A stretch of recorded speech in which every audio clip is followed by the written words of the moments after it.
Muy cerca de ti está la palabra.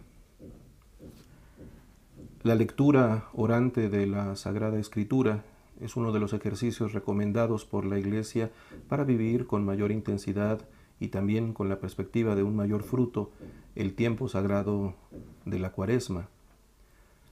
Estamos haciendo una lectura orante de la palabra a propósito de la segunda lectura de los textos dominicales. El día de hoy nos enfrentamos con un texto duro. Estas cosas sucedieron en figura para nosotros. Lo leemos en la primera carta del apóstol San Pablo a los Corintios, a propósito de la memoria que el mismo Pablo tiene sobre lo que ocurrió en el camino de la liberación desde Egipto.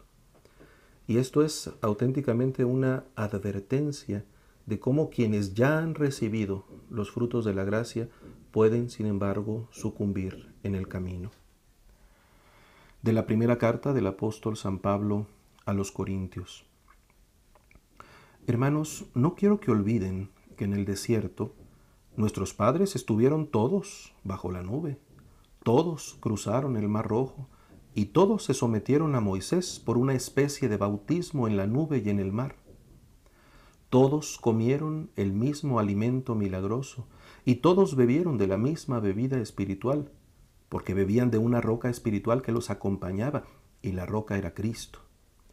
Sin embargo, la mayoría de ellos desagradaron a Dios y murieron en el desierto. Todo esto sucedió como advertencia para nosotros, a fin de que no codiciemos cosas malas como ellos lo hicieron. No murmuren ustedes como algunos de ellos murmuraron y perecieron a manos del ángel exterminador. Todas estas cosas le sucedieron a nuestros antepasados como un ejemplo para nosotros, y fueron puestas en las Escrituras como advertencia para los que vivimos en los últimos tiempos. Así pues, el que crea estar firme, tenga cuidado de no caer.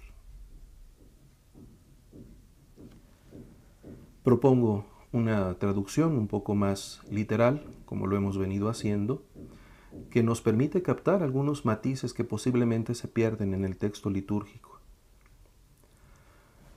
No quiero que ignoren, hermanos, que nuestros padres todos estuvieron bajo la nube, todos pasaron por el mar y todos en Moisés fueron bautizados, en la nube y en el mar.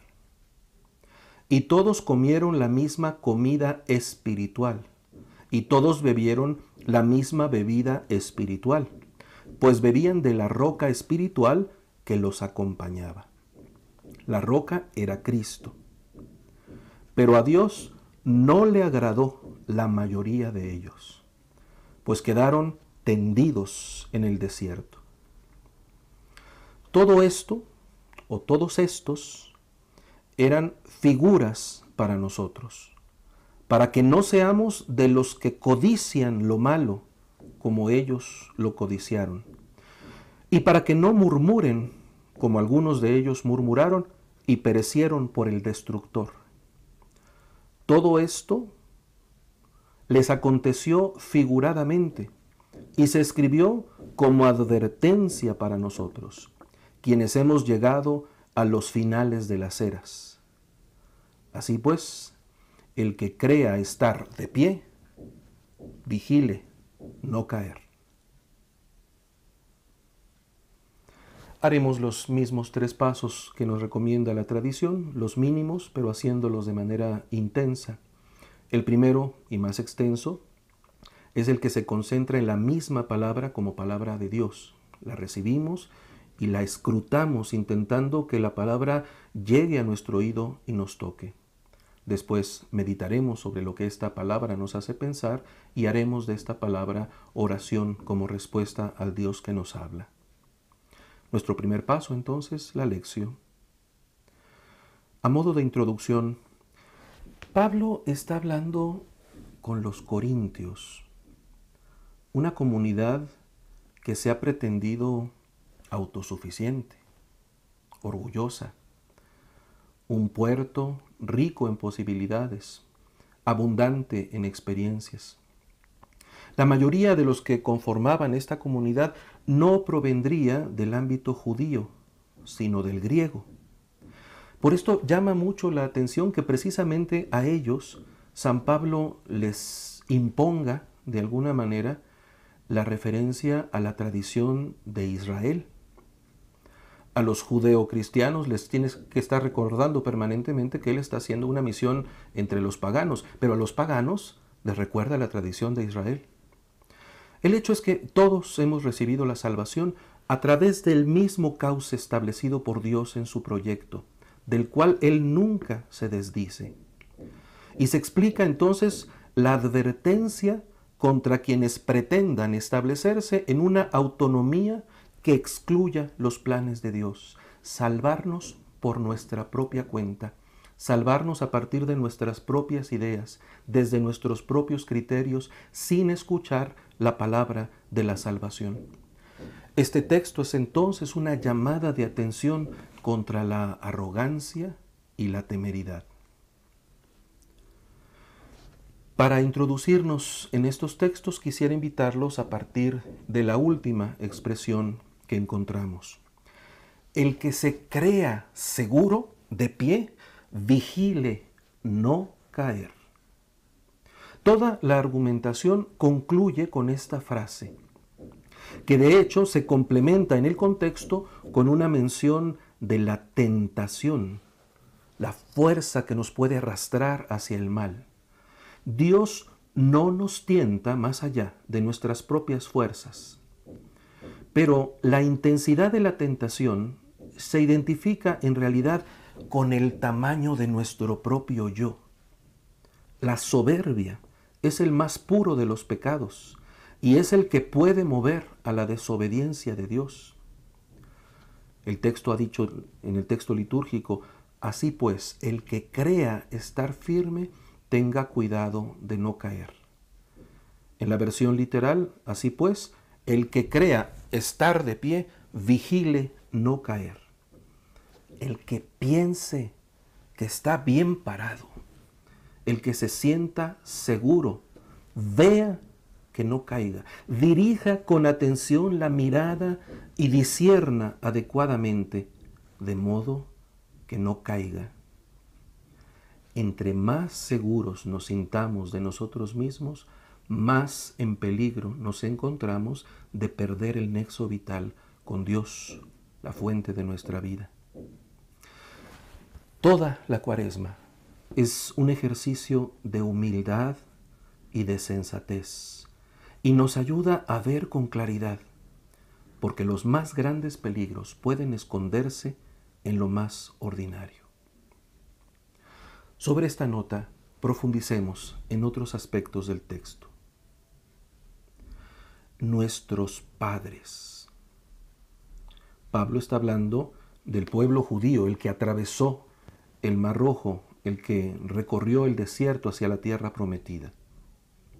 Dice la versión litúrgica, no quiero que olviden que en el desierto nuestros padres estuvieron todos bajo la nube, todos cruzaron el Mar Rojo y todos se sometieron a Moisés por una especie de bautismo en la nube y en el mar. Todos comieron el mismo alimento milagroso y todos bebieron de la misma bebida espiritual, porque bebían de una roca espiritual que los acompañaba, y la roca era Cristo. De manera más literal, no quiero que ignoren, hermanos, que nuestros padres todos estuvieron bajo la nube, todos pasaron por el mar, y todos en Moisés fueron bautizados, en la nube y en el mar. Y todos comieron la misma comida espiritual, y todos bebieron la misma bebida espiritual, pues bebían de la roca espiritual que los acompañaba. La roca era Cristo. Un texto extenso que requiere una explicación en varios momentos. Pongamos primero nuestra propia atención en el modo como empieza a hablar San Pablo. No ignorar. Pablo no quiere que los corintios ignoren. Lo opuesto a la ignorancia es el conocimiento de Cristo, el gran conocimiento, el sobreconocimiento. Ignorar puede ser la ausencia de información, resultado inocente de no haberla recibido, pero puede ser también la culpable decisión de alejarse de su contenido. Es decir, ignoro no porque nunca llegó esa información a mí, ignoro porque decididamente hice a un lado esa información. Poner ante sus ojos el mensaje, en el caso de San Pablo, es un acto de responsabilidad apostólica para que no se escuden los corintios en la ignorancia. Nadie me lo había dicho. En ello es movido, por lo tanto, por el celo apostólico, que no lo deja conformarse con la indiferencia, la pasividad, la inercia o la resistencia de los interlocutores en una posición cómoda y calculada. Él habla con franqueza, no quiere que ellos ignoren, por eso habla. ¿Cuál es el contenido de su mensaje? Todos nuestros padres. Como ya dije, Pablo se está refiriendo a los antiguos judíos que salieron con Moisés de la esclavitud de Egipto. Destaca, como ya lo señalé, que se haga esta mención en una carta dirigida a cristianos que no provienen de la tradición hebrea. Él, sin embargo, consciente de su propia tarea ante los paganos, la cumple siempre pensando en la seriedad con la que Dios toma su proyecto de salvación. Él no se desdice del pueblo elegido. Más aún, muestra con ellos, con los corintios, una línea de continuidad que existe desde el Antiguo Testamento, desde la Antigua Alianza, hasta lo que ha ocurrido en Jesucristo y el tiempo de la Iglesia. Y le exige a los paganos reconocer también a los judíos como padres suyos. Los judíos son también padres nuestros. Y la experiencia de Israel es una experiencia de salvación que mantiene una vigencia en figura, en tipo, también para nosotros. Bautizados en Moisés. La figura siguiente entonces resulta clara. Bautizados en Moisés. Sorprende, pero quien ha sido bautizado en Cristo lo entiende. Los cristianos hemos recibido el bautismo en Cristo y se está poniendo en paralelo el bautismo en Cristo con el bautismo en Moisés. Como los corintios fueron bautizados en Cristo, hubo un antecedente que ya estaba preparando el bautismo en Cristo y es el bautismo en Moisés. Esto despierta un alcance cristiano del Antiguo Testamento, porque Pablo está pensando que allá donde recibieron el bautismo en Moisés, de alguna manera misteriosa ya estaba actuando Cristo. En el Antiguo Testamento estaba prefigurando Dios una plenitud aún no alcanzada, pero ya dibujada voluntaria y misteriosamente por Dios. Es lo que él llama el designio de la salvación. Por lo tanto, el Antiguo Testamento y el Nuevo Testamento no son dos realidades contrapuestas, sino vinculadas. Algo que encontraría su plenitud en Cristo estaba ya ocurriendo en las gestas maravillosas de Dios en la Antigua Alianza. Cristo ya estaba escondido en ellas. La nube y el mar. Las figuras se mencionan como familiares también a los paganos. El modo como las expresa San Pablo no pareciera ser la primera vez que las emplea, más bien pareciera que los mismos corintios han escuchado hablar de ellas y son para ellos, por lo tanto, familiares. Desde el primer anuncio cristiano se ha explicado la originalidad de Cristo en continuidad con lo acontecido en el Antiguo Testamento, incluso para los paganos. Este par de elementos, nube y mar, se menciona dos veces. Primero diciendo que los padres estuvieron bajo la nube y atravesaron el mar. Son los acontecimientos históricos salvíficos del paso por el Mar Rojo y también de la sombra que protegía de la intemperie a los judíos durante el itinerario hacia la tierra prometida. En ambos vislumbramos el sello de Cristo y del Espíritu Santo propios de la iniciación cristiana. El paso por el mar puede evocar la participación en la muerte y resurrección de Cristo, y la nube, el ámbito del Espíritu en el camino hacia la patria. Lo que habría que complementar con esta visión de que durante el día la sombra los cubría del sol, mientras de noche una columna de fuego les iluminaba el camino. Una presencia misteriosa del Espíritu Santo. Cristo, el Espíritu Santo, de alguna manera anunciados. Y esto nos explicaría en qué consiste entonces el bautismo en Moisés, que es el bautismo en el mar, el bautismo cristiano, y el bautismo en la nube. Las dos visiones simbólicas que están haciendo referencia también al sello de Cristo y al sello del Espíritu. Hoy diríamos al bautismo y a la confirmación. Y luego se habla de una comida espiritual y bebida espiritual. El texto litúrgico aquí es poco feliz porque habla de una comida milagrosa.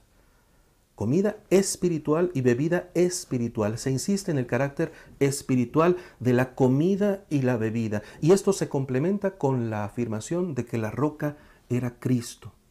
Por lo tanto, una perspectiva sacramental referida a lo que hoy llamamos bautismo y confirmación se ratifica con lo siguiente, donde aparece una comida y bebida. La comida espiritual y la bebida espiritual no podemos sino entenderlas como referencias a la Eucaristía. Durante el camino, los judíos tuvieron hambre. Los que habían sido liberados pudieron incluso echar de menos las cebollas que tenían garantizadas donde vivían como esclavos. El signo que Dios les dio, lo sabemos, fue que los alimentó con codornices, pero sobre todo con el pan del cielo, el maná. Y que cuando tuvieron sed, recibieron agua de una roca golpeada por Moisés. Sin que esto esté en el Antiguo Testamento, hay una tradición tardía que afirmaba que esa roca no se había quedado en un solo lugar, sino que era una roca que se movía conforme avanzaban los judíos. Dice San Pablo, esa roca era Cristo. Nosotros lo sabemos, Cristo mismo es el pan y la bebida espirituales, y Cristo va de camino con quienes viven en la historia. La novedad de los sacramentos está en la persona misma de Jesucristo, pero esta novedad no deja de guardar una relación con lo que había vivido el pueblo de Israel. De modo que los corintios no podían disponer a su antojo de lo que habían recibido como don y como mandato del Señor. Ellos estaban vinculados a una tradición que por regalo se les había ofrecido y que ellos habían acogido en su propio bautismo. La Cuaresma nos actualiza la figura de la salvación que se bosquejó en el Antiguo Testamento y que se cumplió plenamente en Jesucristo, marcándonos personalmente en los sacramentos de iniciación. Pensemos que los 40 días de la Cuaresma hacen referencia, sí, a los 40 días de Jesús en el desierto, pero también a los 40 años de peregrinación del pueblo de Israel. Y de alguna manera nosotros mantenemos este sentido del tiempo santo como oportunidad para profundizar nuestra pertenencia a Dios también por los sacramentos de la iniciación cristiana. Desde este marco de explicación surge la afirmación más dura. La mayoría no agradó a Dios. Dice el texto litúrgico. Sin embargo, la mayoría de ellos desagradaron a Dios y murieron en el desierto. No codiciemos cosas malas como ellos lo hicieron. Algunos de ellos murmuraron y perecieron a manos del ángel exterminador. Estoy seleccionando los fragmentos que se refieren a esa mayoría. En la versión literal, pero a Dios no le agradó la mayoría de ellos, pues quedaron tendidos en el desierto. No codiciemos lo malo como ellos lo codiciaron. Algunos de ellos murmuraron y perecieron por el destructor. La mayoría. La comparación de las gestas de la antigua alianza con la obra de Cristo no se queda nada más en la afirmación feliz de una buena noticia de salvación. Los corintios han manifestado soberbia y pretensiones de autonomía al margen del proyecto de Dios. Y se pueden amparar en que se trata de una disposición cultural aprobada por la mayoría de ellos. Así son ellos, así viven ellos, así entienden ellos las cosas. La mayoría no es garantía de fidelidad.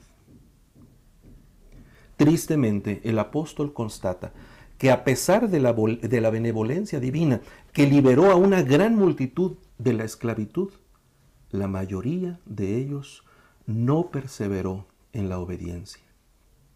Hay que tener cuidado de no adaptar nuestro cristianismo a lo que se ponga de moda. Es un tema reiterado en la Cuaresma. La fidelidad es una fidelidad a Cristo.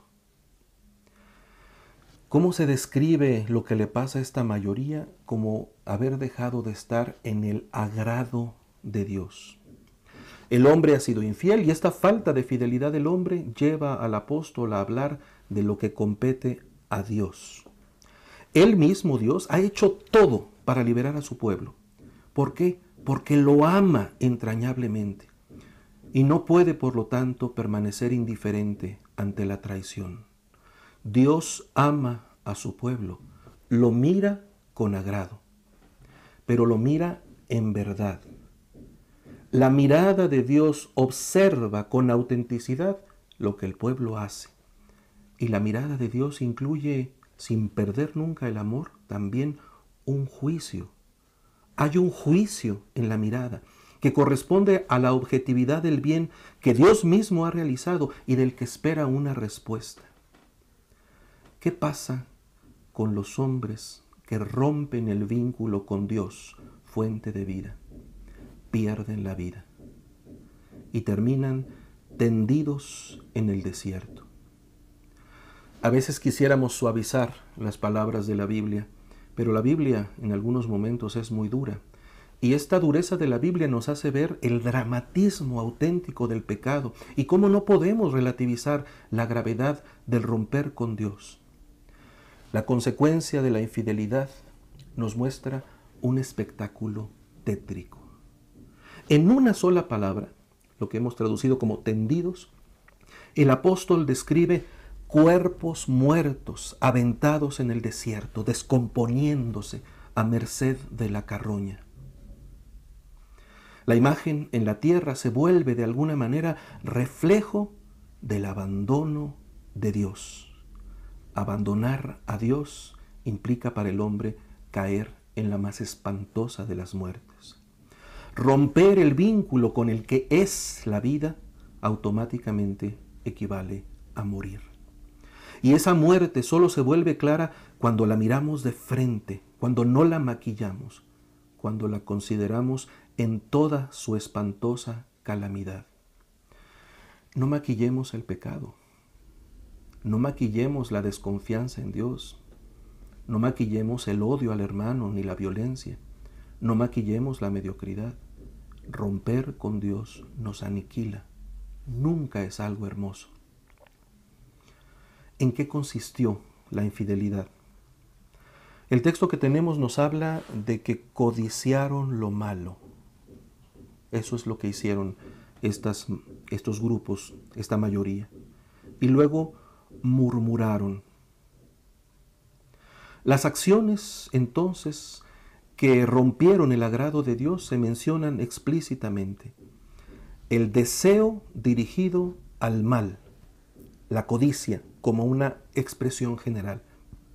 El texto litúrgico aquí no incluye un fragmento del texto, hay un paréntesis, en donde se incluiría además otro grupo de acciones, la idolatría, la fornicación y tentar a Cristo. Después de este paréntesis se habla de la murmuración, que tal vez es como el recuerdo en la historia del pueblo de Israel más dolorosa. La murmuración en el desierto, cuando hablaron mal de Dios, del Dios que los había sacado de Egipto, porque empiezan a sospechar que Dios no deseaba liberarlos, sino que los había sacado de Egipto para que murieran en el desierto. Es la desconfianza de Dios, el ya no ver el plan de Dios y entender la relación con Él como una relación amorosa y digna de confianza, sino que de alguna manera empieza a ser suspicacia ante Dios. Esto se parece mucho a la desobediencia original, a la sospecha de Eva de que Dios no merecía ser escuchado en sus mandamientos. Eso que le ocurre a la mayoría nos lleva entonces a reflexionar sobre nosotros. Dice el texto litúrgico: todo esto sucedió como advertencia para nosotros, a fin de que no codiciemos cosas malas como ellos lo hicieron. No murmuren ustedes como algunos de ellos murmuraron. Todas estas cosas le sucedieron a nuestros antepasados como un ejemplo para nosotros, y fueron puestas en las Escrituras como advertencia para los que vivimos en los últimos tiempos. En una versión más literal, todo esto se han vuelto figuras para nosotros, para que no seamos los que codician lo malo, y para que no murmuren. Todo esto les aconteció figuradamente y se escribió como advertencia para nosotros, quienes hemos llegado al final de las eras. Nosotros, los que hemos llegado al final de las eras. La descripción del pasado llega a nosotros, los que pertenecemos a la etapa final de la historia. Porque la intervención decisiva de Dios para la salvación de los hombres se ha cumplido ya en Jesucristo. La era definitiva es la que corresponde a quienes han conocido y aceptado en su vida a Jesús, a quienes participan de la salvación de Dios rubricada por la sangre de Cristo. Nosotros ya encontramos la última palabra de Dios, ya pertenecemos a la máxima declaración de amor de Dios. Todo eso fueron figuras para nosotros. Todo lo que se mencionó de las gestas de Dios desemboca en nosotros. Se habla, sí, de acontecimientos, pero ante todo de personas que atravesaron por esas situaciones. Las figuras no son solo los hechos, sino las personas que viven los hechos. La figura no está en el acontecimiento, sino en lo vivido por las personas. Hay, por lo tanto, un mensaje importante del que nosotros, como personas, somos destinatarios. Figuras, tipos, ejemplos, aprendamos de lo que ha pasado con otros. Porque los seres humanos guardamos unos con otros tantas semejanzas que también de las semejanzas se sirve Dios para iluminarnos y explicarnos su plan, para ejecutarlo en nosotros. Todo nos conduce a Cristo. ¿Cuáles fueron las acciones que realizaron esos infortunados? Las acciones reprobadas por Dios son también acciones que nosotros hemos de evitar. No codiciar, es decir, no poner el corazón en el mal, no desear el mal. El deseo está en nosotros. No podemos asfixiar el deseo. El problema es dirigir el deseo hacia un objeto equivocado. No pretendamos, por lo tanto, convertir el mal en bien o establecer desde nosotros mismos el criterio del orden del mundo. Nosotros no diseñamos el orden del mundo. Aprendemos de un orden que encontramos maravilloso en el universo, pero nosotros no lo diseñamos. Se trata entonces de no permitir que el corazón se pervierta en la búsqueda insaciable de bienes que finalmente no otorgan al corazón su plenitud. Pero sobre todo, no murmurar, es decir, no permitir que la desconfianza en Dios se adueñe del corazón y lleguemos a pensar en Él como nuestro adversario y creamos que Dios es el que impide nuestra plenitud humana y rompamos entonces el lazo filial con Él. Esto nos lleva a retomar lo que dije al principio, la advertencia. Por cierto, cuando llega la advertencia, San Pablo ya no habla en general, habla directo a cada persona. Las figuras son una advertencia, porque existe la posibilidad de malograr el plan de Dios. Porque tan seria y grave es nuestra libertad, que Dios la respeta. Porque tan hondo es el abismo de nuestra responsabilidad, que podemos arruinar nuestra vida si nos alejamos de Dios, porque podemos destruirnos. El amor de Dios es infinito, y para que lo amemos, quiere que lo hagamos en libertad. La advertencia es real. Quien se sienta seguro, vigile de no caer. Tú, miembro del pueblo nuevo, tú que te sientes seguro, cuidado, vigila de no caer. Sobre esta lectura pasamos ya más brevemente a algunas aplicaciones que nos brotan como pensamiento a partir de la escucha de la palabra. Primero, una reflexión sobre la advertencia sensata. Advertencia sensata para no entenderlo como amenaza, porque el hilo es aparentemente muy sutil, pero son cosas realmente distintas. No hay amenaza en Dios, pero sí hay advertencia. De hecho, la pedagogía contemporánea desconfía del regaño. No quiere subrayar el no, procurando motivaciones positivas, mostrando la belleza del sí. Pero también el no es pedagógico. El no establece límites.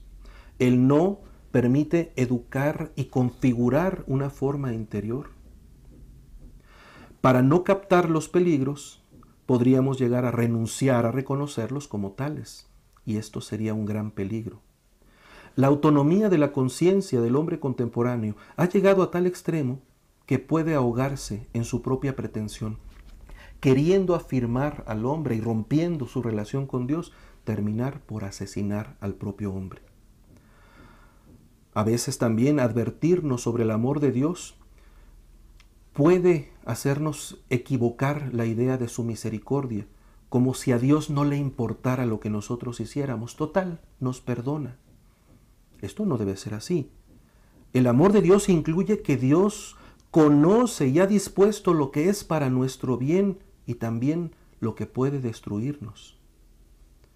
En su palabra, que nunca deja de ser palabra de salvación, Dios también nos advierte. Nos comunica el horizonte de la bienaventuranza con franqueza. Dios no nos engaña. El camino de la muerte y la posibilidad de que nuestro cadáver yazca en la seca soledad del desierto, ahí está. La advertencia es sensata porque nos indica el camino de la vida, porque quiere ayudarnos a vivir. Es una advertencia de amor porque respetando nuestra libertad nos señala también el camino de la vida y espera que nosotros optemos por él. E incluso nos impulsa con la belleza de su cariño a que esa sea nuestra elección. Pero la elección es nuestra. Dios no nos obliga. Dios nos invita. Dios nos advierte lo que nos puede llevar a la muerte. Una segunda meditación sobre el aprendizaje generacional. La tradición contiene una genuina sabiduría. Dios no ha dejado de suscitar entre las experiencias humanas auténticas rutas de plenitud. Él sabe convertir los peligros en oportunidades y ofrecernos a través de las huellas de la historia accesos al encuentro con su verdad. A veces ciertas disposiciones que consideramos juveniles tienden a cortar los lazos con la sensatez acumulada por el camino de nuestros antepasados. No queremos escuchar lo que nuestros padres o abuelos vivieron. Queremos hacer nuestra propia experiencia. Pero esto nunca es totalmente posible. De hecho, llevamos incluso en nuestra información genética la memoria de generaciones y generaciones. Somos herederos de un patrimonio de experiencias. Escuchar el testimonio de los que nos han precedido y aprender de él es una oportunidad maravillosa para que sin perder la originalidad de nuestra propia aventura, reconozcamos que somos parte de una comunidad humana que recibe del buen Dios las pistas para su recta realización. Más aún, nuestra propia experiencia se convierte en un eslabón vivo para que las nuevas generaciones se desarrollen con mayor cordura que nosotros. Guardamos una responsabilidad hacia el futuro. Vale la pena hacer la experiencia del desierto, pero hacer que esa experiencia se viva bien, adecuadamente. Una tercera reflexión sobre nuestra condición bautismal. Nuestra identidad está en Cristo. Más aún, la humanidad, rastreando sus orígenes hasta lo más remoto, no deja de ser un ofrecimiento de Dios para asociarnos consigo. La roca que sacia nuestra sed sigue acompañando nuestro caminar. Con nuestra incorporación a Él por los sacramentos del bautismo y de la confirmación, el compromiso de Dios con la plenitud humana en el amor, en la belleza y en la verdad se sigue cumpliendo. Somos afortunados y benditos por pertenecerle a Cristo. Y Él nos sigue brindando de su propia vida la participación a través del alimento y la bebida espiritual. La Cuaresma nos hace ver la historia como producto del proyecto del amor divino y también como la ejecución de nuestra propia libertad nutrida por su gracia. Y por eso también nos exige ser responsables y también lo hace a través de advertencias sensatas, porque hay peligros y el peligro más fuerte es romper el vínculo vital con nuestro Dios. Este tiempo, el tiempo de Cuaresma, es el tiempo propicio para velar, para vigilar, para mirar con atención y asegurar que nos mantenemos fieles a nuestro Señor y que no nos confiamos a la inercia de las seguridades personales. Por eso, oramos. Oración. Recuérdanos, Señor, en este tiempo, y no permitas que ignoremos o echemos irresponsablemente al olvido la sabiduría y cordura con la que has ido nutriendo a tu iglesia y al mundo. Coloca ante nuestros ojos las gestas incansables de tu amor, a través de las cuales no has dejado de mostrarnos tu compromiso con nuestra flaqueza. Tú quieres lo mejor para nosotros. Y no nos engañas sobre los peligros que corremos cuando nos encerramos en nuestros caprichos, cuando desconfiamos de ti, cuando murmuramos contra tus designios, cuando nos erigimos a nosotros mismos en criterio absoluto de nuestra plenitud. No permitas que nos seduzca el espejismo de la veleidad, de la frivolidad, de la vanidad que porta las ofertas del mundo. Sorpréndenos con la insuperable calidez y discreción de tu aliento que nos protege de la tórrida inclemencia de la intemperie, amenazándonos con tumbarnos en la desesperanza. El mundo que nos has dado no es un absurdo, sino un signo de amor lleno de sentido, una figura preciosa de ternura y de promesas. Coloca ante nuestros ojos en particular la realidad contundente de tu cruz, detrás de la cual no escondes secreto alguno, sino muestras desnudo el carácter absoluto de tu generosidad. No nos permitas cerrar los ojos ante la amenaza real de rechazarte como roca de aguas frescas. Que no confundamos nunca el cadáver putrefacto con un destino fatal. Ayúdanos a confiar en ti, sin que se nos retuerza el argumento ni nos agobien los silencios. Que tu imagen en nosotros no se convierta en un mediocre remedo por la codicia o la murmuración. Que nuestro deseo desemboque en ti. Que el desierto cuaresmal sea escuela de confianza. Y cuando todo parezca callar, nosotros permanezcamos atentos a tu palabra que está siempre a punto de pronunciarse, acercándosenos. Ábrenos, Señor, el oído y el corazón a la sensatez de tus advertencias. No permitas que percibamos en ellas algo diverso a tu propio cariño de Padre que nos llama a la plenitud de la felicidad. Que llamemos pecado al pecado y nos conforte la certeza de tu gracia, fuente de vida. Que no nos sintamos seguros por la costumbre o por el aplauso del mundo, sino que nuestra roca de firmeza y fuente de agua viva seas única y exclusivamente tú. Que nuestro camino en el desierto cuaresmal, por el contacto vivo contigo, enfrente las amenazas de la muerte con la adhesión cordial a tu palabra, y que todas nuestras acciones broten del Espíritu Santo que inunda los corazones con la intensidad del amor. A ti, Dios celeste, que nos amonestas con cariño paterno y nos asientas en la estable roca de tu Hijo, la gloria y el honor por los siglos de los siglos. Amén. En el nombre del Padre, y del Hijo, y del Espíritu Santo. Amén.